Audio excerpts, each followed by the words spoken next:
It was announced last week in a surprise announcement that Ubisoft will be working on a brand new Splinter Cell title, which will be a remake from the 2002 original, which will be developed by Ubisoft Toronto. The news came following my report at VGC in mid-October that Ubisoft had a mainline Splinter Cell game in early production and that the game has a small chance of being announced later next year. Of course, the announcement did come a little bit sooner than that, and the announcement didn't necessarily come to a surprise to some, as it was reported in late October to myself and a few other sources that Ubisoft was working on an announcement following my report at VGC. However, what came as a big surprise to a lot of people, including myself, was the timing of the announcement, which essentially stank of a company trying to turn the tide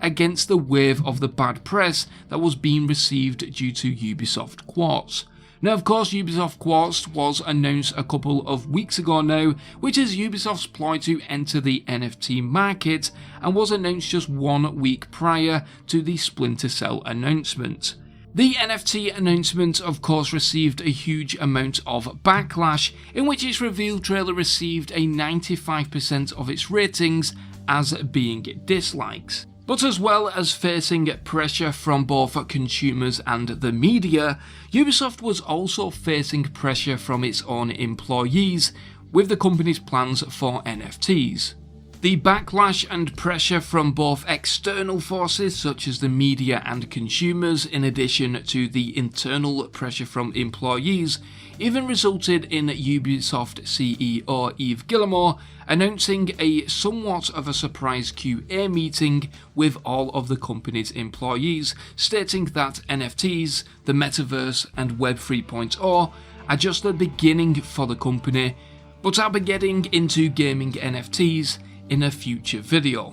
So as Ubisoft continues to ignore both its players and its own employees, it's clear that Ubisoft needed to announce something new to turn the narrative of the publisher into something more positive. Ubisoft had already moved its Assassin's Creed Valhalla DLC announcement from the Game Awards last minute, but somewhere along the line it was clear that something more needed to be announced to change the narrative against the company. The announcement of the Splinter Cell remake dropped on December 15th, with a brief 12-second teaser and a developer interview with both current and past developers of the franchise. No heads up on the announcement was given to most of the media outlets that cover gaming news, which is considered to most as being highly unusual of Ubisoft, as Ubisoft usually give these types of heads up to media outlets several weeks in advance. So as the announcement clearly stank as a PR move to bring consumers back to the publisher, I was interested in one key aspect of this announcement, and it was the fact that this was branded as a remake, and of course this game will be linear and not open world. On the remake aspect, of course, I did corroborate my report with Andy Robinson over at VGC, who also has his own individual sources at Ubisoft, and we didn't hear about a remake being announced during all of our investigations. In addition to that, there was also reports from the likes of Jeff Grubb, who also corroborated the VGC report, and not once was a remake mentioned, which I think is very unusual, and I feel like at least one of us would have heard the term remake when putting together our reports. So yes, it was highly unusual that the term remake was used, but it was also very interesting that Ubisoft seemed to put a very strong focus on the fact that the title was not going to be open world, and instead the game would be linear compared to the original titles. Now, for the past 4 to 5 months, I had personally heard that an open world Splinter Cell title was indeed in the works. Now, this information would also be corroborated by Xbox Era's Nick, who also corroborated this information in private conversations, and he said I could mention it in today's video. So, well, there we go. I think it's interesting that so many different insiders with so many different sources have all been hearing the very same thing, and we've not necessarily heard the word remake being thrown around. And to not give away the identity of any of my own sources, I do want to say that it was reported by 2 individual people just last month that they heard directly from Ubisoft developers that Splinter Cell was going to have an open world in some capacity, and it was very likely going to follow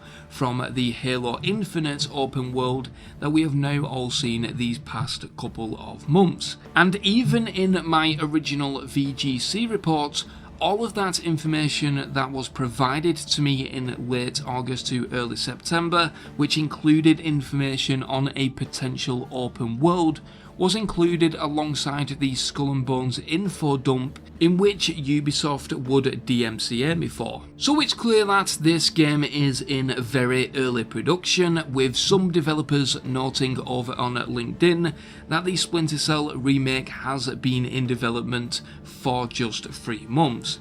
So what is very clear with the announcement of this Splinter Cell title is that the game has been announced without any concrete direction for the game, in a studio that's also suffering from its own problems that likely stem from the harassment allegations in mid-2020. Ubisoft Toronto is currently hiring 60 new employees, with a lot of these roles aimed at replacing the departed leads from the last year or so. So where does this leave us with Splinter Cell? Well, I think that it's entirely possible that an open world Splinter Cell was in development or concepted at some stage because, well, there is too many sources, too many insiders reporting that they heard something similar, and I also think that this project has likely been paused instead of scrapped. The reason for that is because I think that this is just an announcement